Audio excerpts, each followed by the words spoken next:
What if I told you that one of the most horrific air disasters in history, the crash of Japan Airlines Flight 123, wasn't just a mechanical failure, but the result of a fatal flaw ignored, buried, and later manipulated into a narrative that conveniently protected the powerful? What if the official story was only part of the truth, an incomplete puzzle shaped by political fear, corporate silence, and a rush to close the case? The world remembers Flight 123 as a tragic accident, caused by a maintenance error that led to explosive decompression and the uncontrollable fall of a Boeing 747. But new findings, hidden documents, and unreleased data from flight engineers and independent scientists paint a picture that's far more chilling. Because when the tail blew off that aircraft, it wasn't just a piece of metal that failed. It was a whole system of accountability. A mystery that for decades has haunted engineers, pilots, and grieving families. And now, almost 40 years later, we finally know what really happened. But brace yourself, because the answer is darker than you were ever told. It began like any other flight, August 12, 1985. The terminal at Tokyo's Haneda Airport was bustling with summer travelers, many journeying home for the Obon holiday, a time when Japanese families gather to honor their ancestors. Flight 123, a Japan Airlines Boeing 747, was fully booked. On board were 509 passengers and 15 crew members, including businessmen, mothers with children, and even members of Japan's pop culture elite.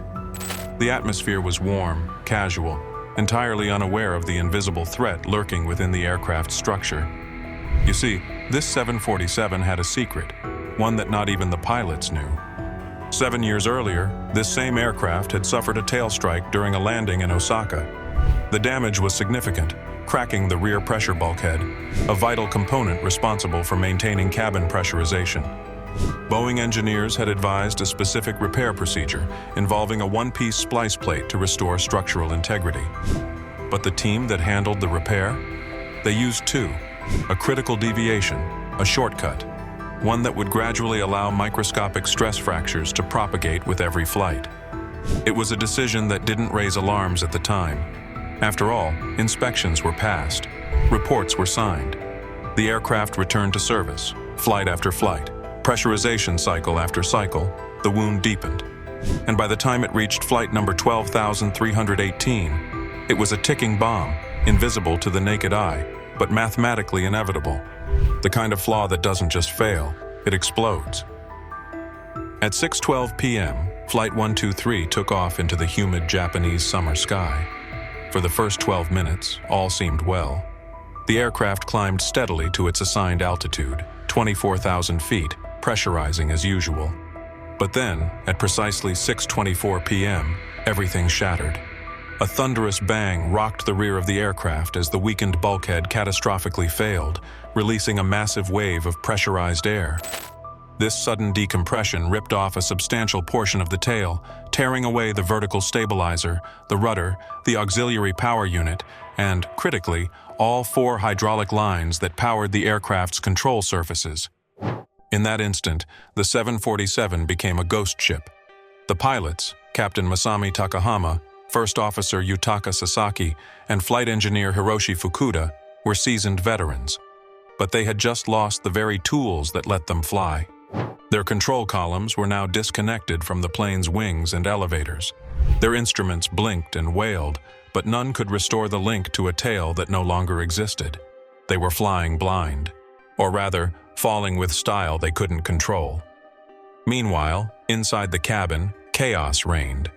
Oxygen masks dropped, but they were of little use. Emergency bottles only last minutes, and the crew had yet to descend. Passengers began writing goodbye notes, some praying, others comforting children. One flight attendant was photographed administering oxygen with a calmness that became iconic, a symbol of futile bravery. But what the world didn't see, what the investigators didn't emphasize, was the terrifying truth. The aircraft had entered a state known as phugoid motion, a wild, oscillating roller coaster of climbs and dives, a pattern that no pilot is trained to recover from using only engines. But that's exactly what they tried to do. 3 men, slowly suffocating from hypoxia, trying to tame a dying giant with nothing but throttle levers and instinct. With no flight surfaces, no hydraulics, and no control over pitch or yaw, the crew had only one thing left: the engines. By increasing thrust on one side and decreasing it on the other, they discovered they could induce slow turns. And by timing the throttle inputs just right, they could influence the phugoid cycles. But it was like performing heart surgery with oven mitts. Every correction came with a consequence. Reduce the thrust too much, and the aircraft would plummet. Push too hard, and it would pitch up into a stall. Worse yet, the Dutch roll, the side-to-side swaying induced by the loss of the tail, grew worse with time, making navigation nearly impossible. Air traffic control offered vectors, but the pilots were in no condition to process them. At these altitudes, oxygen deprivation clouded their minds, slowed their reflexes, and eventually muted their communication. Tokyo loomed ahead on the horizon. Mount Fuji passed below, but the pilots couldn't reach either, not because they didn't know how, but because the plane wouldn't let them. Then, a sliver of hope. The flight engineer, half conscious, remembered the aircraft had a manual gear extension system. It wouldn't fix their controls, but it might create drag, enough to force a descent. Slowly, the gear was dropped. The aircraft, heavy and bleeding energy, began to lower. But each maneuver was a gamble. Extending the gear worsened the Dutch roll. Turning toward Tokyo created unwanted pitch. Every minor gain brought a deadly trade-off. And yet they kept going. They didn't know it at the time, but they were writing one of the greatest chapters of airmanship in history. Years later, scientists and aviation investigators reanalyzed the black box data. Not just the flight data recorder, but the CVR, the structural tests, the metallurgical forensics. What they found stunned them.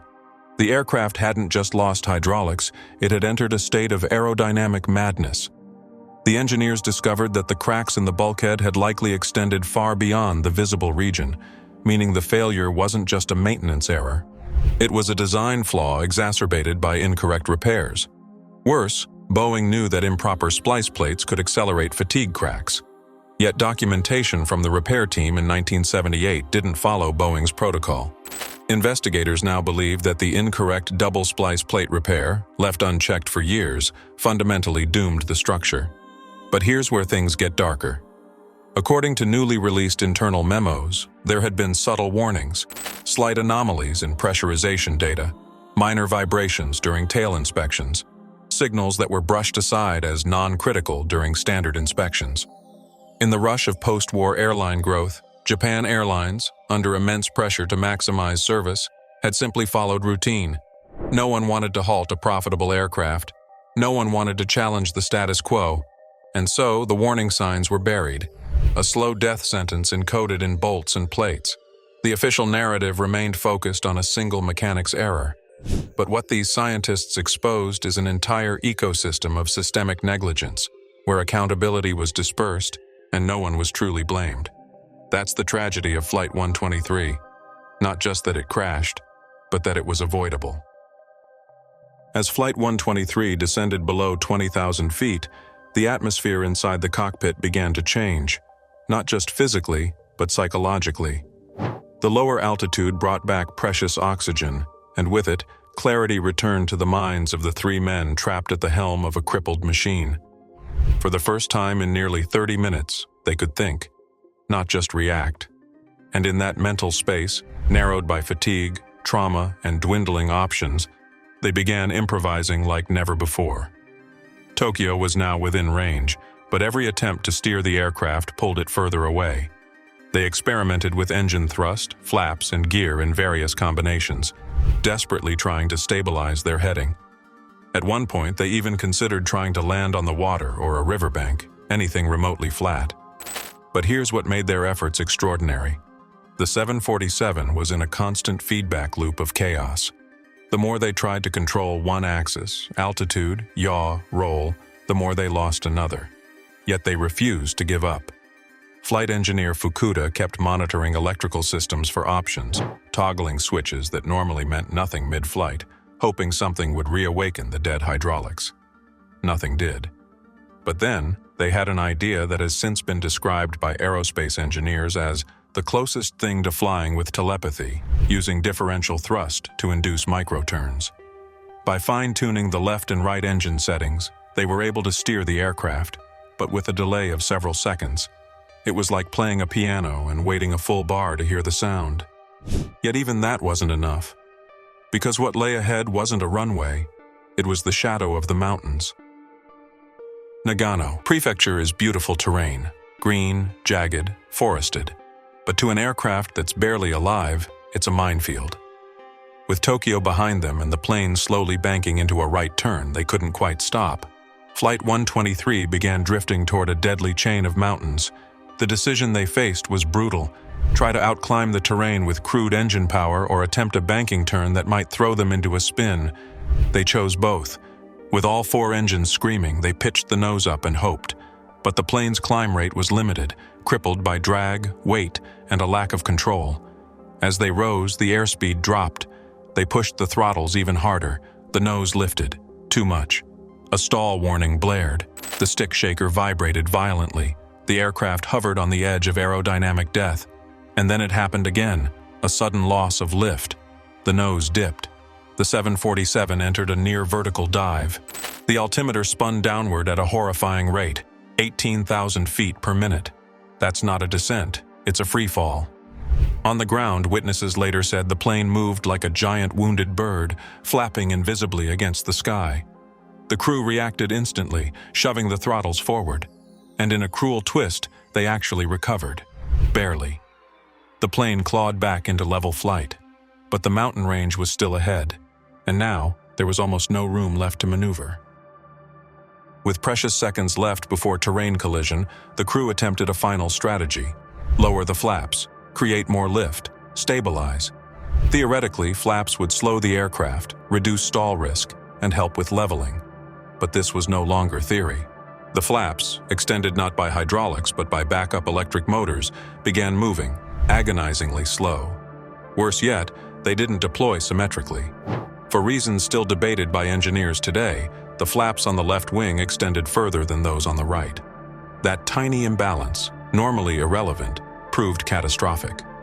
More lift on the left wing meant a rightward roll. At first it was manageable, then irreversible. As the plane banked, they tried to counter with engine power. But in their exhausted state, the thrust settings weren't equalized correctly. The left engines now pushed harder than the right, tipping the plane even further. And then, the unimaginable. The aircraft flipped, nearly on its side. In a last-ditch effort, they pulled back with all their strength, hoping for even a whisper of response.